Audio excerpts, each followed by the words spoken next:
Hello? Today, you will hear a story about a man's revenge. As children, we all rejoiced at the appearance of new gadgets in our lives. A new and improved mobile phone, a more powerful computer, the latest version of a new game console. Such innovations were clearly remembered by pleasant emotions. I have had a passion for camera since childhood.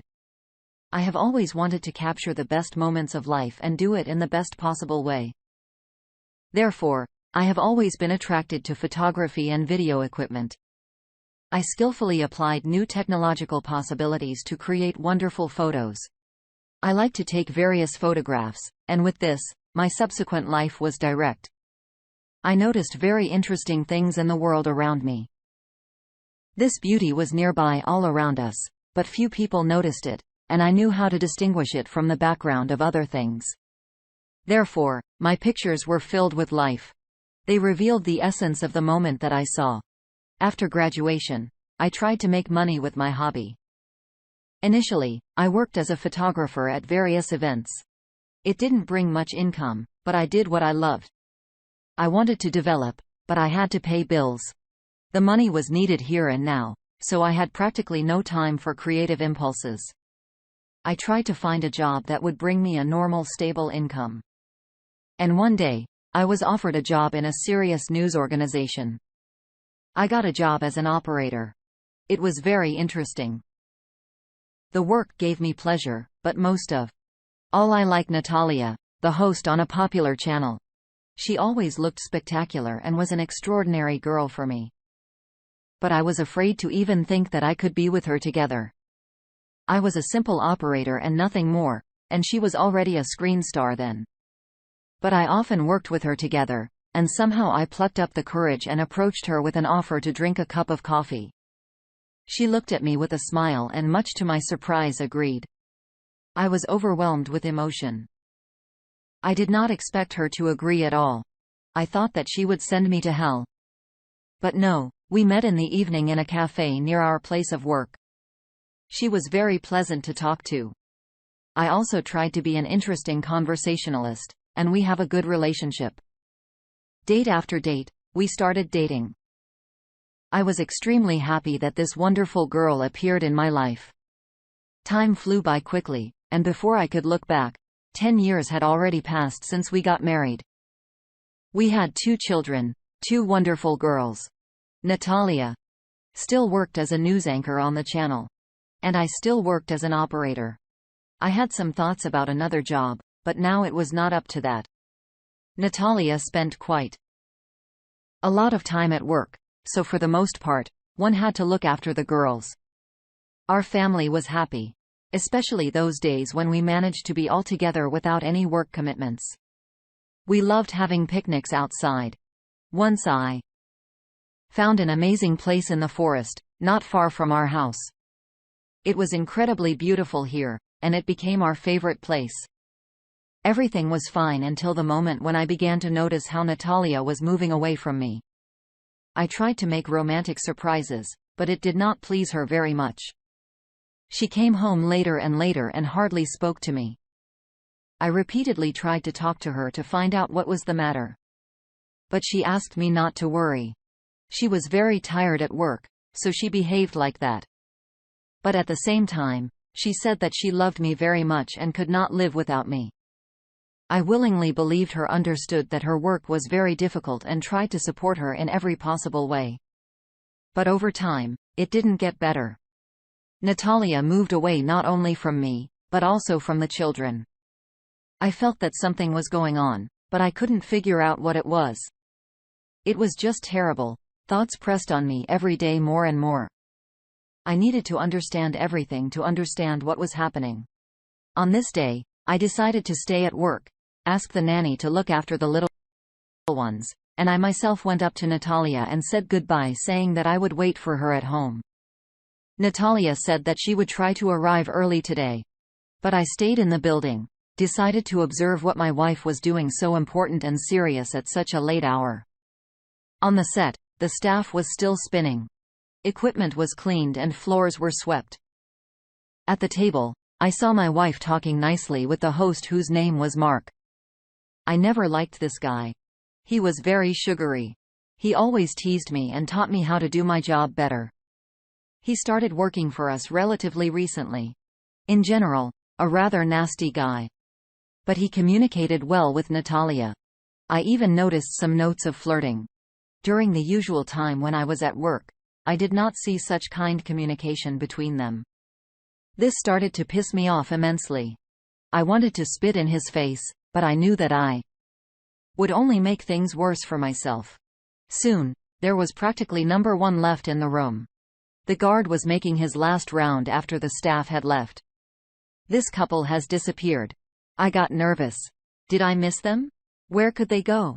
I quietly walked over to the window that overlooked the parking lot. Pulling back the blinds, I saw that their cars were still parked outside the building. But where were they? I began to comb the rooms up and down, trying not to stumble upon a guard so that there would be no unnecessary questions. Suddenly, on one floor, I came across an office where the light was on. The door was locked and there was no way I could get in. I knew every corner of this building well. There was an adjoining room that was connected to this office by a large interior window. This room was not locked and I went inside. What I saw behind the glass shocked me. My wife was having sex with this scandal with might and main. It was very dirty. They changed position after position. Natalia moaned and asked not to stop. I was in despair. I couldn't break into them to stop it. There was filming equipment in my room. I don't know what made me, but I turned on the recording of what was happening outside the window. It was incredibly painful for me to watch this. Soon it was all over, and they began to discuss their future plans. Mark mockingly spoke about me, said all sorts of nasty things, but Natalia did not try to object. She herself began to say how I and the children got her. She did not want to return to our home, but she did not want to tell me the truth either. I was in shock with shaking hands. I took the memory card from the camera and went outside. I needed fresh air. I was just out of breath. Thoughts were confused. I did not understand what to do next. I wanted to scream, realizing that I had been betrayed. A loved one just stuck a knife in my back like that. They tumbled at work while I babysat the kids at home and waited for my wife to come home. Soon the thought came to me that I should take revenge. I would not allow anyone to treat myself and my children this way, even if it was my own wife. Natalia returned home even later than usual. I tried my best not to give myself away and restrained my emotions. My lying wife behaved as if nothing had happened. I looked at her and it dawned on me how vile and cynical a creature she was, who absolutely did not care about her own family. I was very uneasy to be near her, but fortunately, for a long time and did not happen. I already had a plan for revenge. I knew what to do to make these two-faced bastards pay for everything. I didn't want to talk to Natalia. She wouldn't tell me anything new. She would start her usual story. How much she loves me and that she can't live without me. If I heard that again, I would definitely strangle her. On the spot. It was a typical morning that I started with a cup of hot coffee, just like I always did before heading to work. The office was already in full swing. Everyone was bustling about their worries.